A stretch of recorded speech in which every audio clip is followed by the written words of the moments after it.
Bueno, bueno, gracias compañeros.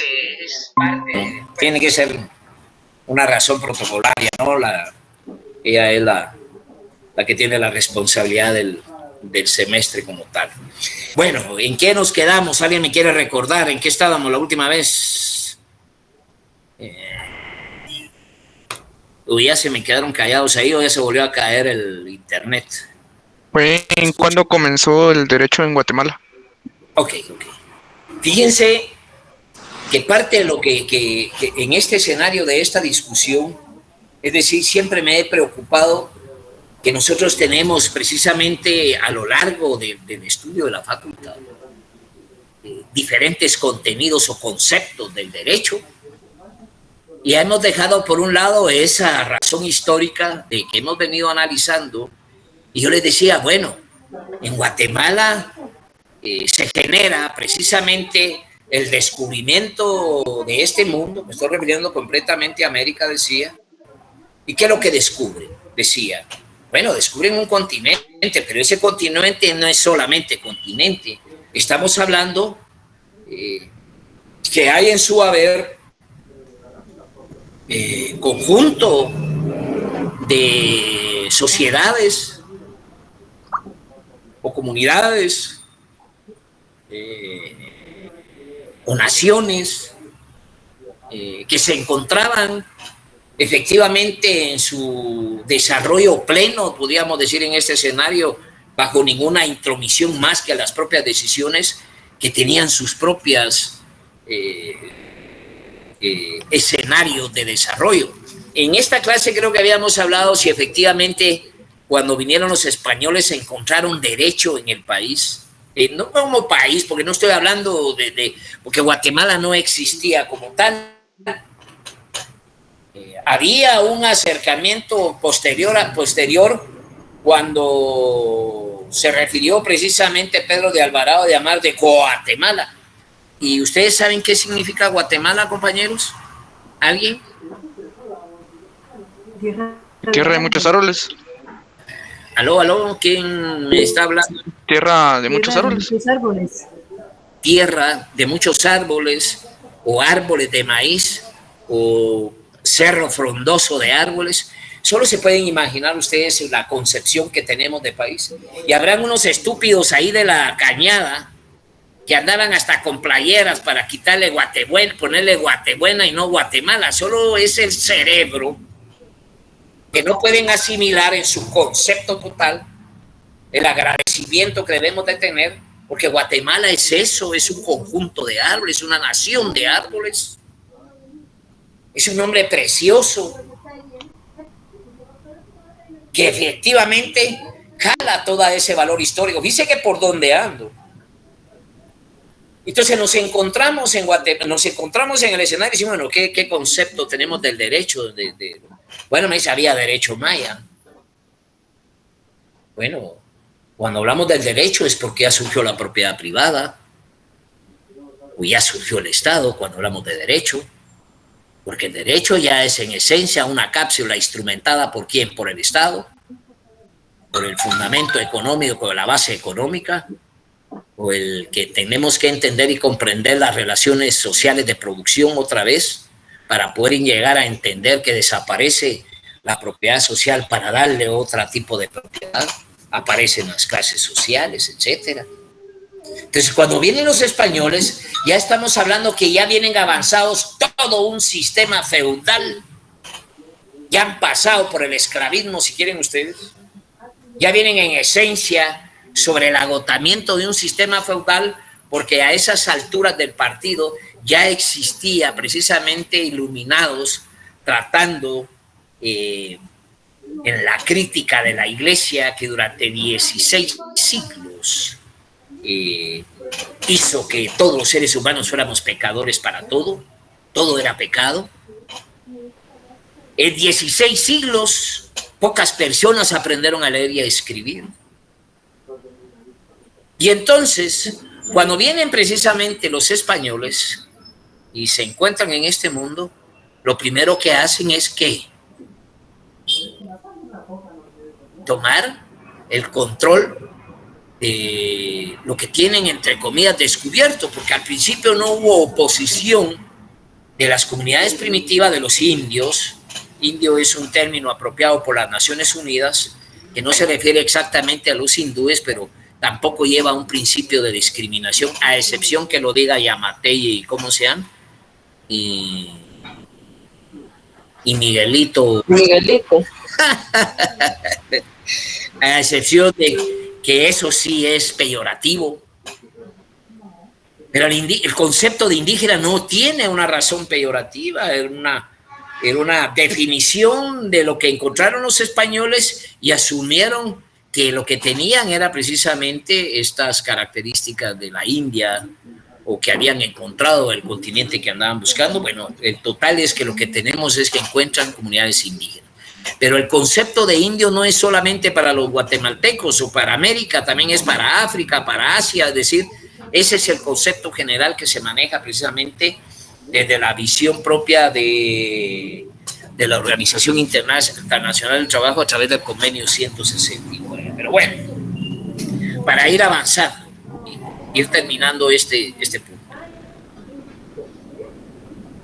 nos encontramos que qué derecho maya decía, si no hay en estas naciones, no existía la propiedad privada como tal, y el hecho de no encontrar una propiedad privada nos da sentido de que lo que había era una propiedad social, una propiedad comunitaria, pero no existía tampoco la esencia de lo que conocemos del Estado. No existe ese instrumento teórico con esa razón que venimos manejando históricamente, pero se habla de ciudades-estados independientes, Tikal, Yaxchá, Tulum, qué sé yo, ciudades-estados que tenían como parte de su ordenamiento el manejo a través de linajes, decía, que no son exactamente clases sociales, sino que se conoce como castas sociales. Es una razón de linaje, de reyes, de manejar precisamente por razones esa condición de que en una pirámide pues se dan esas condiciones como organización social, no como clases sociales, porque era una integración total su comunidad. No había una división como tal. Es más, las guerras que se planteaban, y guerras donde se tomaban precisamente a los vencidos, eran sometidos a una especie de esclavitud, sino que era esclavitud. Pero no era una esclavitud para una persona en lo particular, sino era una esclavitud para la sociedad como tal, que se habla que en el transcurso del tiempo lo integraban de todas maneras a la comunidad como tal. Entonces, no es más que ir comprendiendo que ese estamento social se componía de reyes, príncipes, jefes militares, los sacerdotes y la generalidad de los macehuales. Estamos hablando de casas grandes, aquíes, esas definiciones propias de la comunidad maya como tal. Y se habla de los macehuales. Hasta ahí no hablamos más que de esa simple costumbre. No hay una definición de concluir de que había normas específicas que se incluían precisamente en el ordenamiento de estas comunidades. Existían normas, por supuesto, pero la simple costumbre como tal no era ese aparato. Eso se entiende, ¿verdad, compañeros? Que es muy diferente la costumbre al derecho. O es muy diferente la costumbre al derecho consuetudinario. ¿Lo entienden, compañero? ¿Entienden eso, ese fenómeno? Sí, licenciado. Ok, gracias, Ana. ¿Y el resto? Sí, se entiende. Porque si hay alguna duda, yo tengo la obligación de repetirlo como tal. Sí, Brian. Buenas tardes, licenciado. En la línea de lo que usted habla, entonces, ¿cuál sería una diferencia del derecho con el derecho consuetudinario? Dije la costumbre. El derecho y el derecho consuetudinario es lo mismo, porque hay un instrumento que es el que ejercita su aplicación. En Inglaterra hay derecho consuetudinario. O sea, el derecho en Inglaterra, ya vamos a... Ustedes cuando vieron las fuentes del derecho, vieron las fuentes delegante, delegada y derogatoria, ¿se recuerdan? Y se obliga, el Parlamento se obliga a respetar la costumbre, y entre los principios de Inglaterra, la costumbre vota o anula el derecho escrito si atenta contra la costumbre. Eso es solo como para entender. El derecho consuetudinario es porque lo aplica el Estado. Esa es la diferencia. La simple costumbre es como levantarse en la mañana y bañarse si usted está acostumbrado a bañarse. Y si no, pues también tiene la costumbre de no bañarse, pero eso no tiene más que solamente es un comportamiento. Y la sociedad maya tenía ese comportamiento, o sea, por naturaleza ya se sabía lo que tenían que hacer para vivir y vivir en una concomitancia, diría, social. Entonces, eso es la diferencia. No sé si se queda claro.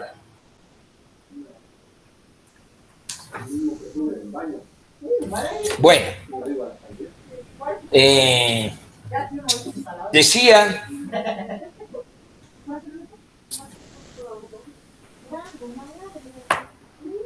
que al venir precisamente, y estamos ya en la conquista fue tremenda. La conquista fue pero horrible. Y no solo en Guatemala, sino en toda América Latina.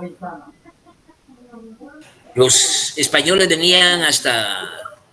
Aquí no se conocía el caballo. No se sabía que era un caballo. No se sabía lo que era la rueda, los cañones, la pólvora. Los españoles venían con toda una historia de guerra y venían con una maquinaria de guerra. Era una potencia mundial España. No era cualquier cosa en el planeta. Y entonces era muy fácil someter a los pueblos bajo ese principio del poder militar. Se pueden imaginar ustedes que traían esos perros mastín napolitano, creo que se llama. Es un perro que solo le puede dar de comer Messi, creo yo, hoy. No sé qué día vi un perro de esos, pero un perro exagerado del tamaño de un... qué sé yo, un hipopótamo, digo, no estoy exagerando, pues, pero estoy hablando de un perro que atacaba, y a un animal de eso no se le puede decir manos arriba o lo voy a asustar con una flecha o una cuestión. Era un animal diseñado hasta para comer, ¿cómo se llama? Gente.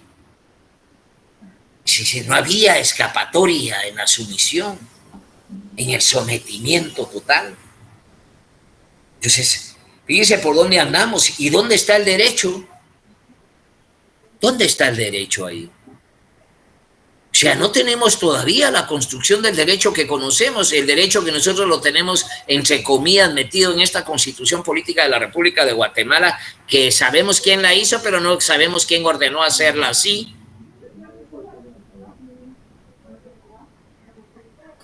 Cuando se habla precisamente de este ordenamiento, entonces, por principio dije en la clase de ayer, que se imponen las primeras condiciones legales a través de lo que se conoció como la ley del señorío o de la realeza.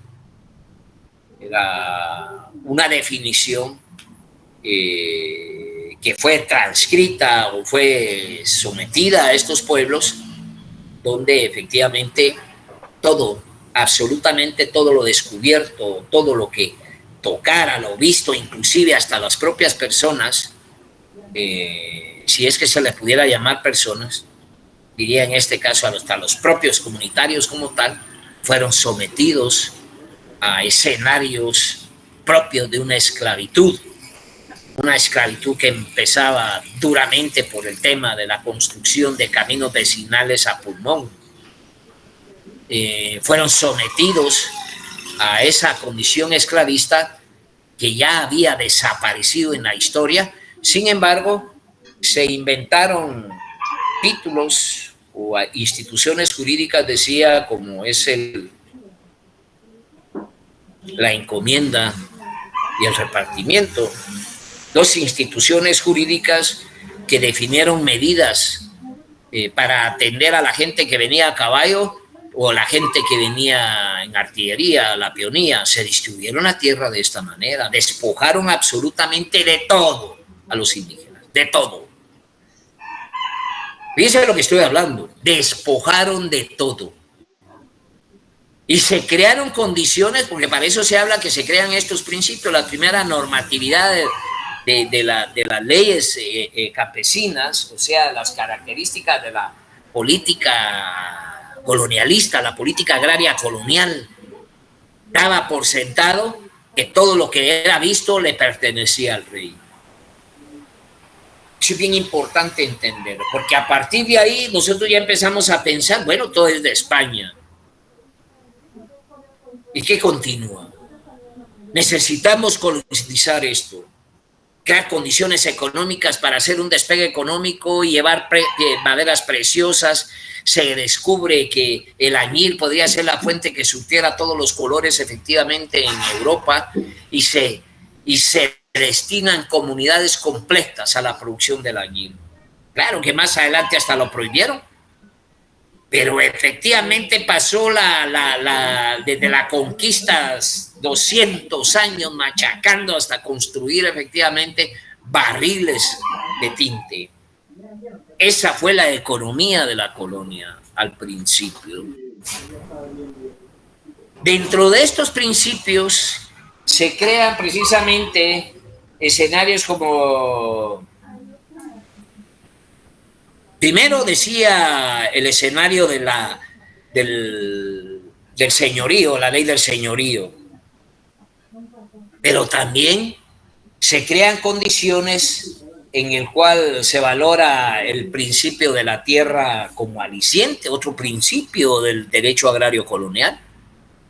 La tierra como aliciente es un principio. Y esa tierra, yo le decía, como un fomento, decía yo. En España, aunque no existían los tuk-tuk, pero hagan de caso que así era, hasta con bocina arriba, váyanse a América, váyanse especialmente a Guatemala. Allá les vamos a dar tierra, allá les vamos a dar indígenas, allá van a tener todo, vayan a colonizarse. Y efectivamente la tierra se promovió, fue un aliciente para que se colonizara estos pueblos, para conseguir la riqueza que se obtuvo como consecuencia de esa intromisión total, precisamente. O sea que el segundo principio, la tierra como aliciente, era efectivamente como una promoción, se pueden imaginar ustedes. Entonces ustedes ya tienen un escenario de que se está distribuyendo tierra y se están distribuyendo indígenas a través de instituciones que se conocen, como dijimos ayer que se conocían estas instituciones que se opuso efectivamente Fray Bartolomé de las Casas. Hablamos de las encomiendas y hablamos de los repartimientos. Fíjense lo que estoy hablando. Las encomiendas y los repartimientos. La iglesia era la responsable fundamental de generar ante el Papa y ante el Rey, si quieren ustedes, ese tipo de ordenamiento en la entrega de esas tierras. Pero hay algo bien importante, porque también entre la gente que vinieron como Fray Bartolomé de las Casas, que eran unas personas que no eran realmente una condición fundamental de defensa de los pueblos indígenas, pero sí tenían en su haber una connotación teórica importante, por los cuales ellos se oponían a que se distribuyera la tierra como se distribuyó y se distribuyera a los indígenas como se distribuyeron, por la sencilla razón de que en el escenario natural, en la discusión natural de los últimos tiempos de la iglesia, en el cual ya empezaba a descalabrarse, si quieren ustedes, todo aquel manejo desde el inicio de los cristianos hasta toparse con la época donde se discute efectivamente si el papel de la iglesia era correcto en función de lo que Dios, entre comillas, había emanado para función de los pueblos. Fray Bartolomé de las Casas, como otros personajes, como Anselmo, a ver si se me viene en mente otros personajes. Era la época de Descartes. Ya estamos hablando del Renacimiento, estamos hablando de expresiones de intelectualidad o de razonamientos. Estamos hablando que se empieza a discutir sobre el tema de la iglesia, si era correcto o incorrecto. Sin embargo, Miguel Ángel Donante, bueno, decía, esa discusión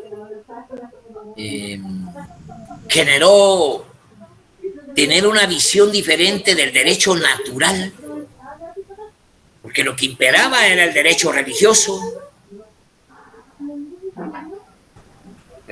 Los conceptos eran totalmente valorados en la cultura de la iglesia, pero cuando empieza a definirse la racionalidad, entonces empiezan precisamente grandes personajes que exponen, como el caso de Fray Bartolomé de las Casas, que empieza a definir que la discusión en ese momento, a esa altura de la historia de la discusión de la iglesia, no era posible que Dios, o como parte de Dios, emanara el robo de la tierra que Dios le había entregado a sus hijos. Fíjense la discusión, no me pongan que soy creyente, por favor, estoy hablando de la discusión que se manejó en esa época.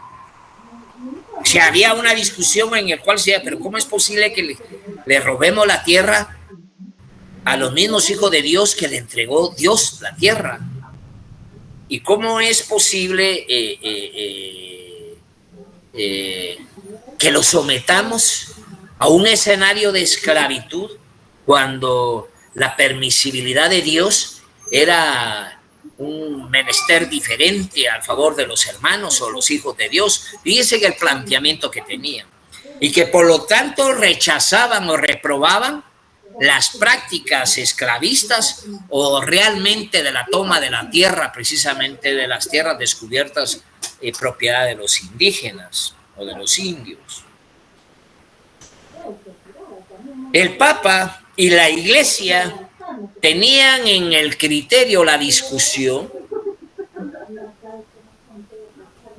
de que los hijos de Dios encontrados en América eran como malagradecidos, porque lo que se les había otorgado por Dios era mal administrado y no tenían creencia absoluta de la relación que debe existir entre la persona y Dios. Y por lo tanto, la iglesia pasa a administrar sus bienes y los pasa a administrar a ellos. Fíjense cuál fue el valor teórico del sometimiento. Por agradecimiento.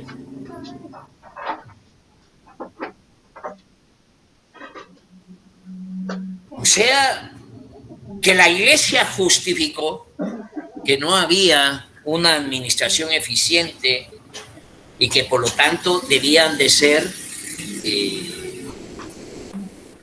educados, entre comillas, dentro de los valores cristianos para borrar el hecho de que eran salvajes. Y era necesario civilizarlos. Y la iglesia era parte de la civilización de los pueblos. Entonces, ahí es lo que hay que hablar de las encomiendas y los repartimientos. se encomendaron y se repartieron indígenas en las grandes fincas diseñadas por esa estructura de la caballería, la peonía, o sea, las razones en la entrega precisamente de la tierra, y dio como resultado efectivamente el sometimiento, no solo a la fuerza, sino que ideológicamente sometieron a todas las poblaciones a la voluntad precisamente de los españoles. Ese es el segundo principio. Decía, en este caso no se puede ver más que los escenarios de los españoles era el diseño exacto de la continuidad de las relaciones feudales que ya, entre comillas, estaban desapareciendo porque ya habíamos logrado alcanzar algunos principios democráticos, entre comillas. Sin embargo, eso se queda por un lado. Entonces, ese sometimiento se queda ahí y nos vamos precisamente a lo que fue un tercer principio, que era, yo les había hablado de la composición, que era exactamente la tierra como fuente de ingresos económicos a las cajas reales. Sí, no era tanto el concepto de la tierra, sino qué ingresos económicos tenía la corona española por el uso de la tierra. Y eso fue exactamente lo que pasó. Los tributos de la tierra era efectivamente la riqueza profunda de la administración de los reyes en España. Leía por ahí que ayer estaba hablando precisamente de que en esa primera ley, donde se impone esta primera real cédula, imprime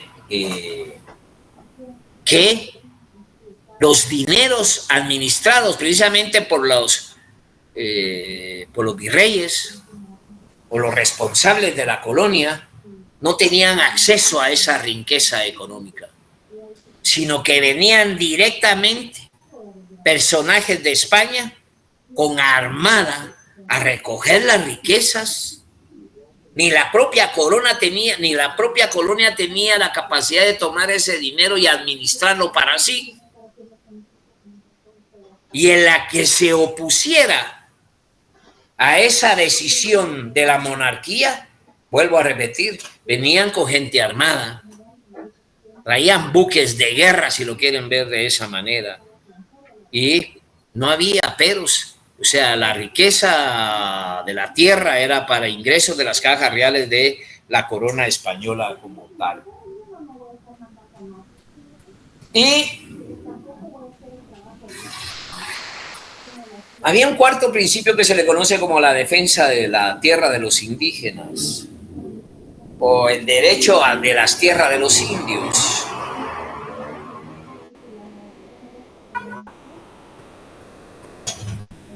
Los solares, los ejidos, eran extensiones de tierra donde vivían las comunidades y era necesaria que estuvieran ahí básicamente para gestionar, digo yo, el escenario de llevar y traer a los indígenas. Esos solares o esos ejidos lo que producían era con chiribiscos y culebras o qué sé yo, cómo se sostenían los indígenas para vivir y comer. Entonces, de alguna manera había la necesidad de proteger esos pueblos de indios como parte de la necesidad de tenerlos en una cobertura del Estado para utilizarlos de la forma en que venimos, como se llama, refiriéndonos. Y por último, el quinto principio era, hablábamos del bloqueo al mestizo, el bloqueo agrario al mestizo. O sea, los ladinos no teníamos derecho a la riqueza por disposición legal española. Udalino no teníamos derecho a la riqueza. Era una disposición legal. Un bloqueo o acceso al mestizo. Les daba asco, digo yo.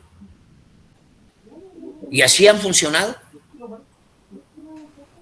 Así han funcionado todos los pueblos europeos. Por eso es que les está lloviendo riata en Ucrania.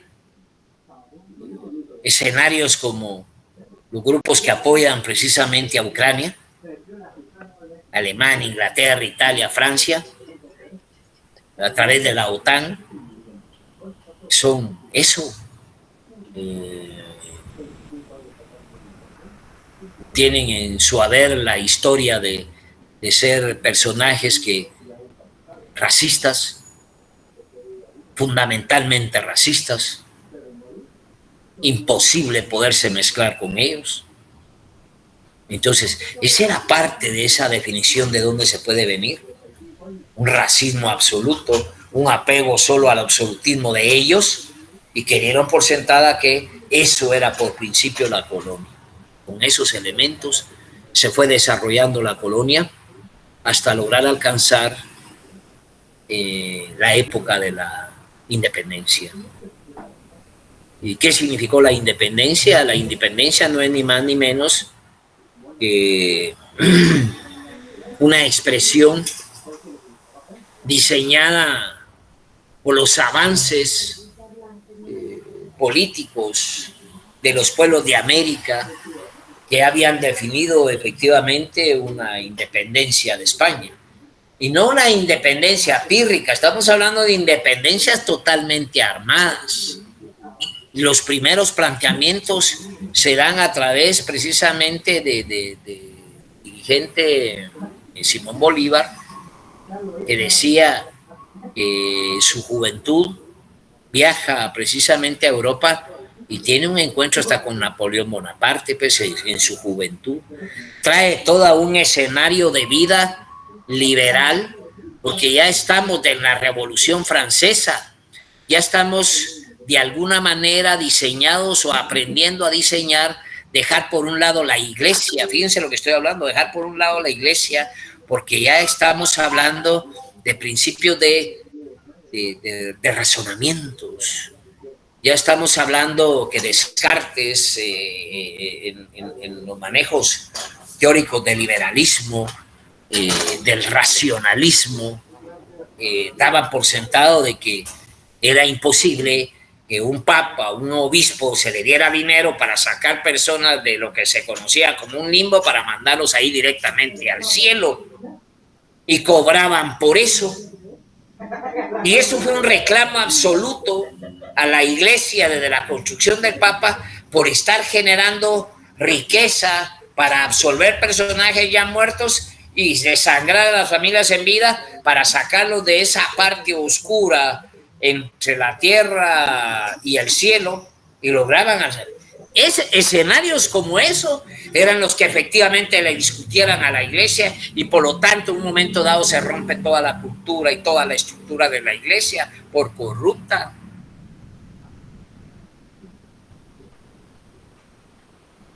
Entonces, cuando ya hablamos del racionalismo, estamos hablando que se está generando ya el cambio de esas condiciones para darle paso a un nuevo modo de producción que era el capitalismo. Estamos hablando ya de teorías del republicanismo, ya estamos hablando de concebir poderes, el ejecutivo, el legislativo y el judicial. Pues Simón Bolívar se plantea en América, por supuesto que al inicio fue un fracaso porque no había definido totalmente el sacar de su valor ideológico el trabajo a favor de los criollos, sino generó ya una conducta fuera del escenario español y se presenta con una cultura de liberación de los pueblos, de liberar al pueblo indígena, de liberarse de la condición de la esclavitud. Pues Guatemala, a excepción con el tema precisamente de la independencia, hay temas ahí que siguen discutiéndose, que en el acta dice que si no hacemos nosotros la independencia nos van a obligar a hacerla, entonces mejor lo hacemos primero nosotros. antes de que venga el pueblo y la haga. Entonces se plantea una independencia de criollos y ya tienen la independencia, pero la formulación y la forma de vida, o sea, la producción, recuerda que una sociedad no vive sin producción. Estamos hablando de la continuidad de los mismos procesos productivos del añil, la conservación de lo mismo, el trabajo precisamente en rancherías, el que no se haya desaparecido la mano de obra y que más adelante se institucionalizara con la ley de la vagancia, la ley del jornalero o la ley de la viabilidad.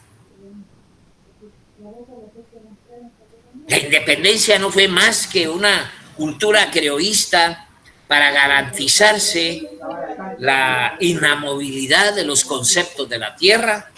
Si de todas maneras con la independencia, ¿con qué tierra se quedaron los indígenas? ¿Con qué tierra? Ya se la habían distribuido toda.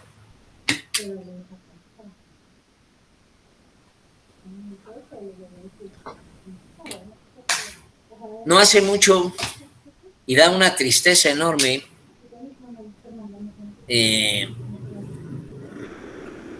participé como abogado en el cual, y ahí es, ojo, ¿para qué sirve la Oficina de Derechos Humanos?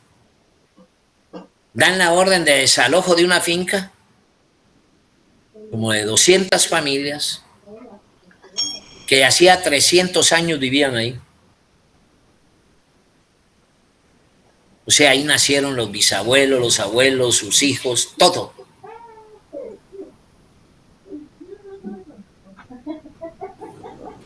Y la desocupan. Y tiran a la gente a la carretera, porque llegó el ejército, la policía.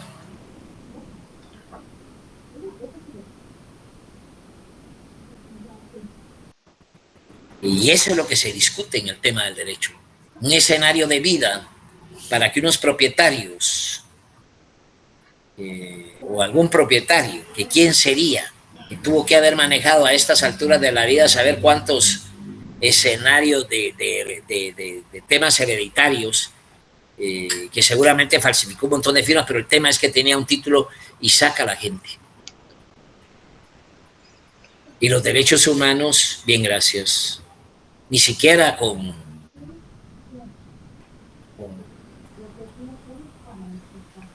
carpas para atender a los niños en la carretera.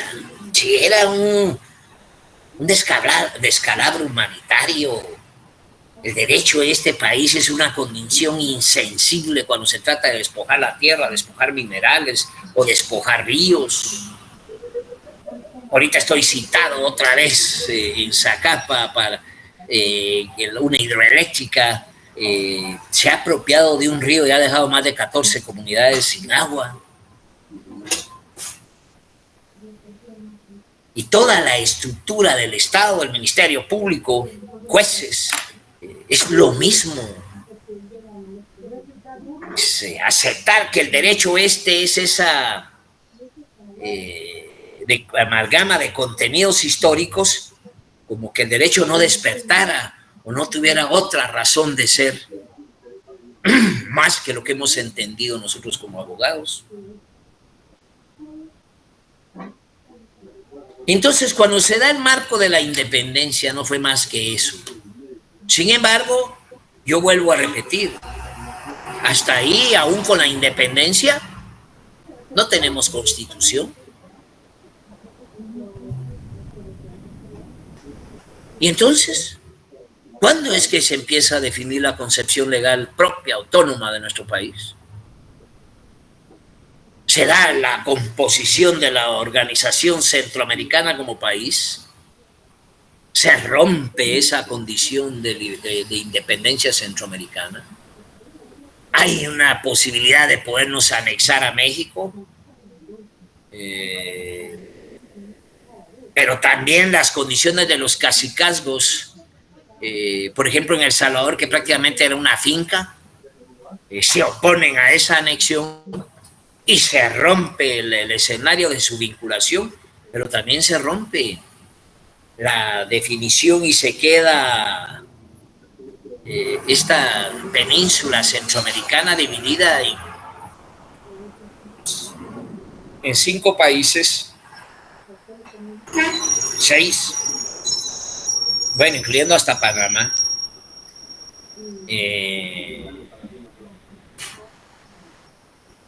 solos, individuales. No se logró por intereses de terratenientes, no por intereses políticos conceptuales de vida o de sensibilidad, sino por intereses de cacicazgo de terratenientes. La definición centroamericana se queda por un lado. Bueno, ya tenemos a Guatemala, ya tenemos a Rafael Carrero y lo que quieren. Bueno, vamos a crear condiciones, ya vamos a tener un presidente guatemalteco, ya va a haber un organismo legislativo, ya va a haber un organismo judicial. ¿En manos de quién? Yo les pregunto a ustedes ahorita, ¿en manos de quién está el organismo judicial? ¿En manos de quién está el organismo ejecutivo? ¿Y en manos de quién está el organismo legislativo hoy, compañeros? Criollos. Perdón, no escucho, Álvaro. De criollos. A ver. Sí, ¿quién? Wagner, Omar. Ese es solo para que ustedes puedan alcanzar la imaginación de ese momento histórico a lo que tenemos hoy. ¿Cuál es la diferencia?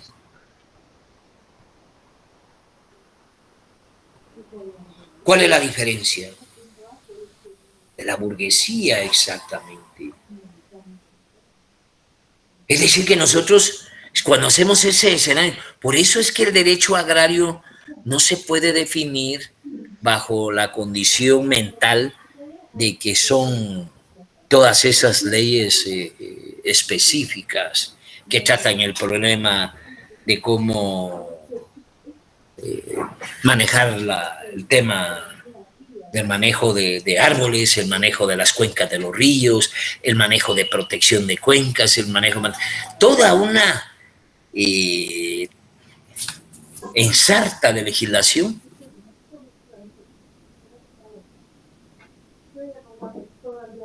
y que tenemos una claridad para qué ha servido. Cuando nosotros venimos a decir de qué sirve toda esta legislación que tenemos, en una condición a mí me entrevistaron, ahí aparezco en una entrevista, y perdonen que me ponga de esta manera, pero es cierto, eso reciente, en FGER creo que es, sobre el tema del voto nulo, hay una entrevista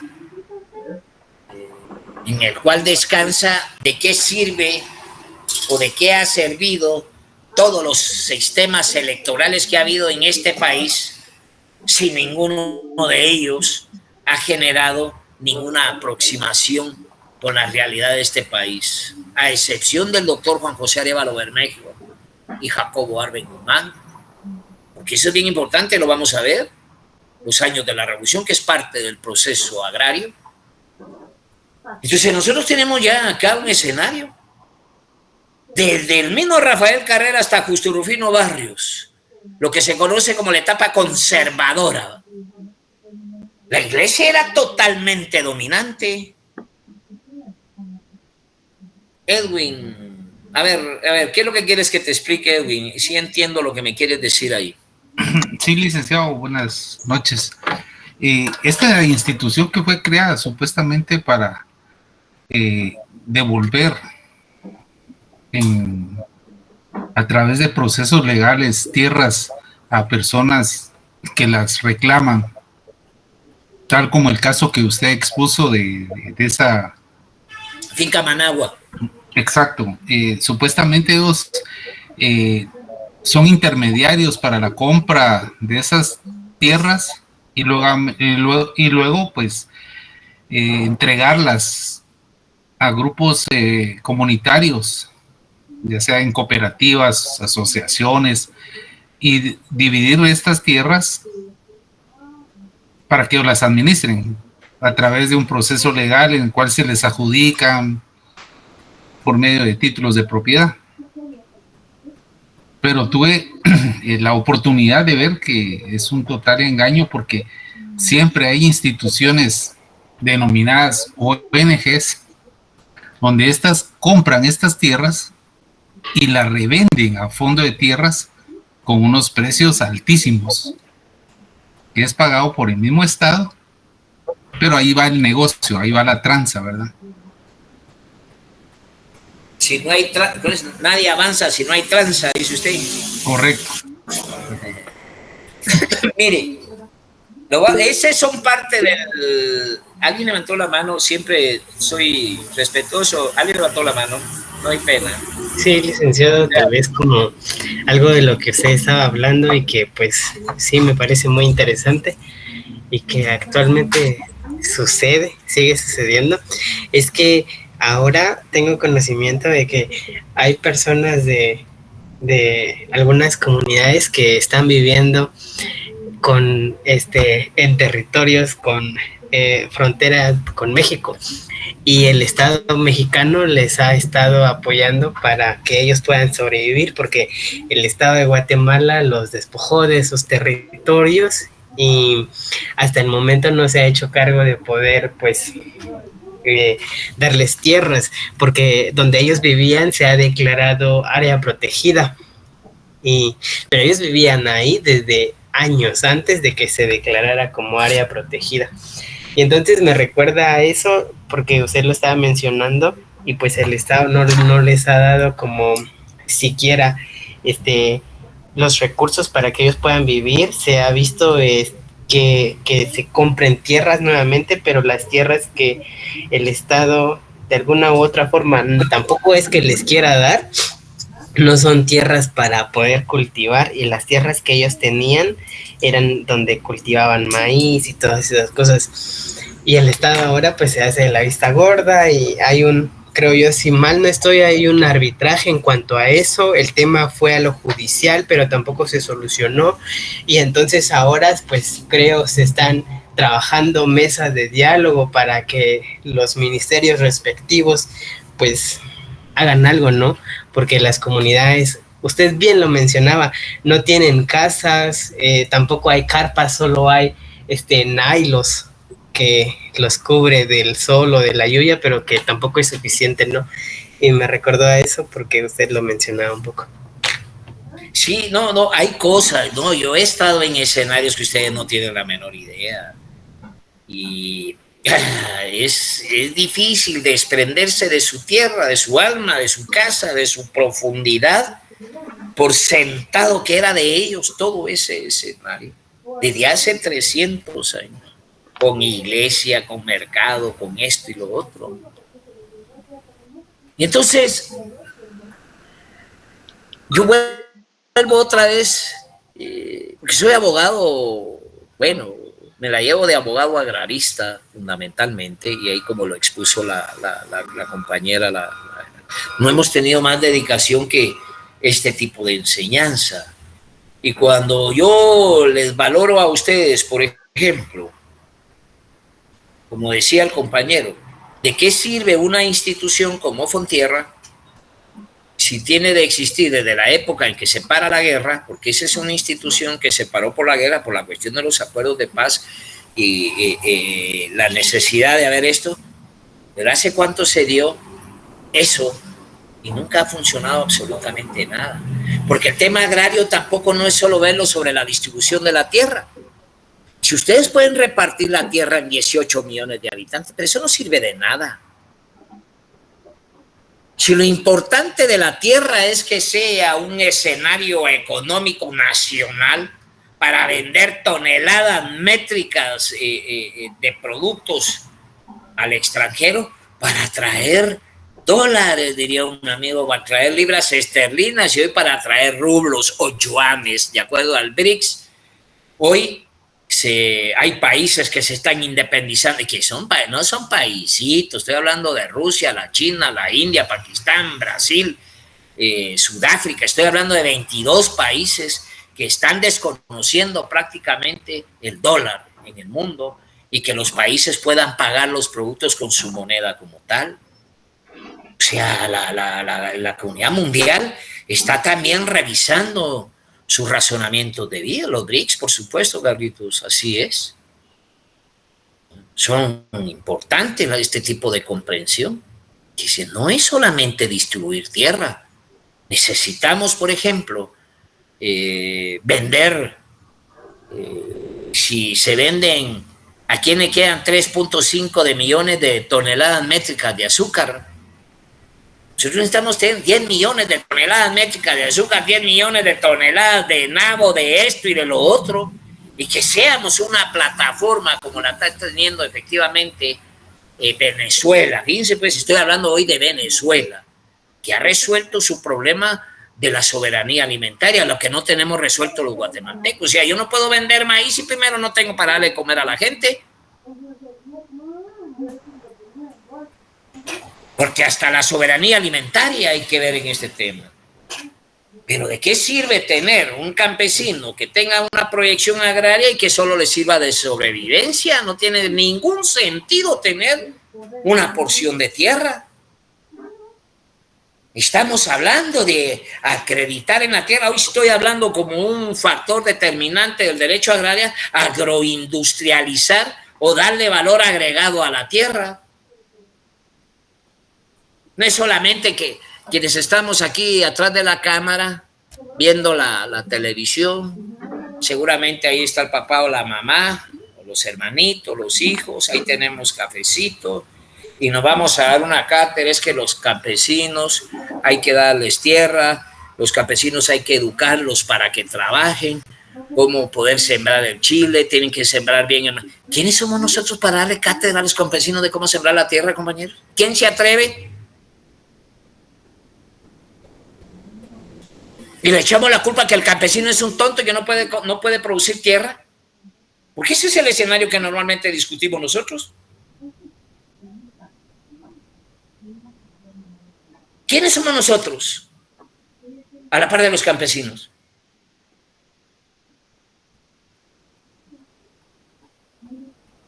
¿O acaso con la ley nos vamos a quitar el hambre? Ya me imagino ustedes comiéndose a la Constitución o dando de probar un poquito de Constitución a los hijos. ¿Qué es lo primero que debe existir para que exista una sociedad, compañeros? Comida. Alimentos. Y si yo les pregunto cuál es la base de la sociedad, ¿qué me dirán?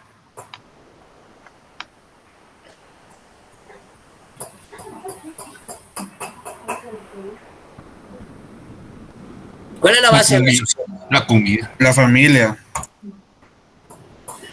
Los medios de producción. El Estado. No. A ver, Leslie. Algo dijiste, Leslie. Los medios de producción. Sí. Pero, por ejemplo, Rodolfo, y me alegra que anden en ese tema, Rodolfo habló de la familia, ¿cierto, Rodolfo? Silic. ¿Y por qué dices tú que es la familia? No tiene nada de malo la repregunta, ¿me explico? Es parte de las discusiones normales de una cátedra. Pues desde creo que de básicos o de primaria siempre nos han enseñado que la base de la sociedad es la familia. ¿Y será que lo que hemos estudiado en la primaria fue bueno o malo? Bueno. Eso sí no sé, Lick, pero creo que a lo que usted se refiere es tal vez la fuerza de trabajo. Ángel, no, es que dijiste la familia porque normalmente usted le pregunta, no estoy hablando de catedráticos, pero a los cursos de civil, de penal, laboral y toda la ortodoxia o lo que es el derecho mismo que nosotros nos planteamos acá, tenemos como que la sociedad, su estructura fundamental es la familia. Ustedes ven, por ejemplo, los curas y a los pastores también, quitándole la obligación a los padres de atender principios de familia, a su propia familia. ¿Qué sabe un cura de dar cátedras de familia? ¿Qué sabe? Si nunca ha trabajado para darle comer a nadie.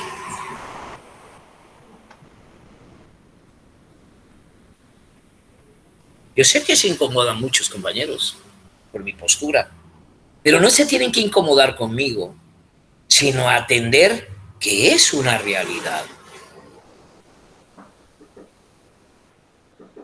Es una realidad. Lo mismo sucede en todas las iglesias. Si ustedes no llevan pisto a una iglesia, nunca van a entrar al reino de Dios. Y que el que no da efectivamente ese diezmo duerme, no duerme. No duerme porque Dios manda dar el diezmo. Ese es un impuesto que se metió y todavía estos pastores lo siguieron continuando. O sea, seguimos IVA, impuestos sobre la renta, diezmo, boleto de ornato, de todo, solo impuestos. Y cuando me dicen es opcional, estoy de acuerdo, pero la mente no les permite tener opciones. La mente no les permite tener opciones aquí, o pagan, o se van al infierno. Eso no son opciones. Bueno, ya me metí de fondo en ese tema. Bueno, entonces, pasamos, por ejemplo, decía, de ese escenario, porque la próxima clase va a ser específicamente de la Revolución de Octubre. Pasamos a ese escenario, les decía, de don Justo Rufino Barrios, la época liberal. Hemos salido de la época de la independencia. Pasamos todo el periodo conservador, ¿va? De Rafael Carrera, Lázaro Chacón, en fin, ya ni me recuerdo todos los personajes. Un personaje apellido Herrera, en fin, Vicente Serna. Vicente Serna. Sí, hay que hablar en los escenarios, ¿cómo se llama? De la guerra del ¿cómo le llamaban a Vicente Serna? Ay, no me recuerdo. El Serapio Cruz de Tatalapo. O sea, Tatalapo, las condiciones de Serapio Cruz, sí. Bueno, el escenario es que estamos definiendo que toda esa época conservadora, desde la época de la independencia hasta la implantación efectivamente del liberalismo a través de Justo Rufino Barrios, es porque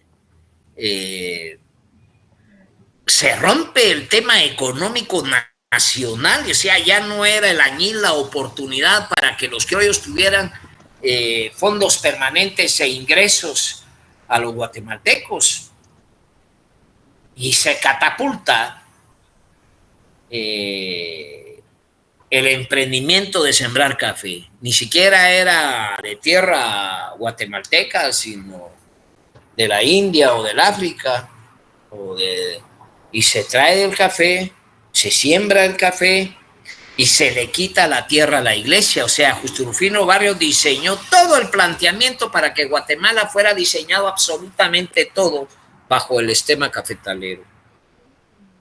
Se crearon condiciones, decía, como la ley, así como institucionalizaron la peonía y el repartimiento, también la legislación guatemalteca, aquí vamos, emprende la ley de la vagancia, la ley de la viabilidad, la ley del jornalero. ¿Y qué eran esas leyes? Eran leyes esclavizantes. Claro, decían los abuelos, pero si antes no habían vagos en la época de Ubico. Estoy hablando de ese periodo, es entre Justo Rufino Barrios y Ubico. Pero me quedé ahí porque decían las viejitas, allá en el tiempo de Ubico no habían ladrones. Sí, no había nadie en la calle. Al que encontraran en la calle lo agarraran y lo metían 60 días a las fincas o a la construcción de carreteras. A cualquiera. El concepto de la vagancia era un concepto criminalizador. Criminalizaban a la gente que estaba en una banqueta o en una hamaca.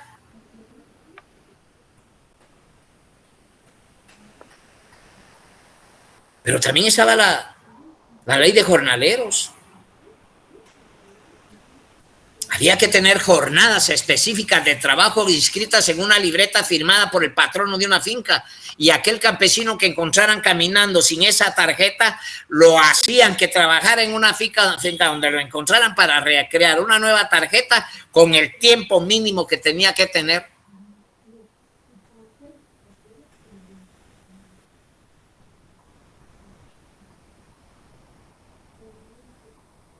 No digamos la ley de viabilidad, la ley de las carreteras.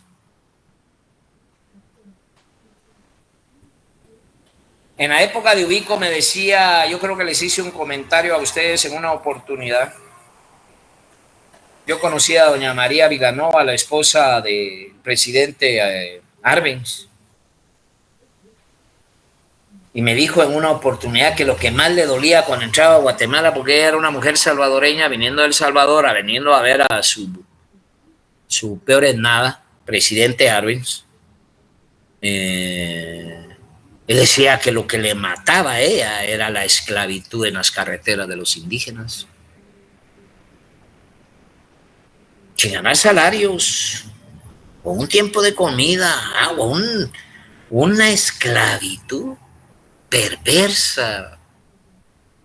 Y volvemos a quedar al diseño, porque todavía el tema agrario ahora está sujeto a que ya no lo tienen los curas, porque precisamente Justo Rufino Barrios separó a la iglesia de la condición económica. Ya no iba a ser la terra, les expropió la tierra, toda la tierra a la iglesia, y se la dio a sus amigos y a las cúpulas militares. La tierra nunca regresó al campesino.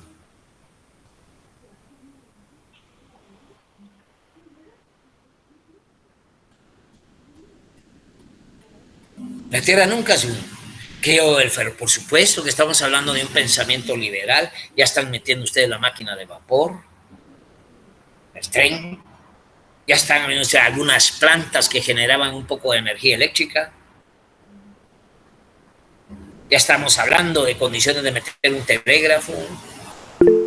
Estamos hablando que... Brian, ¿qué quiere decir Brian? Ya. Gracias. Nos deja fuera de ese escenario. Yo los voy a dejar ahí porque ya me están presionando, que ya empezó la otra clase de penal, y les agradezco mucho, y veo que es altamente puntual el compañero que está dando la clase ahí. Dejamos la clase ahí, esperamos otro día, compañeros. Muchas gracias. Gracias, licenciado. Feliz noche. Gracias, licenciado. Buenas noches. Feliz noche, licenciado.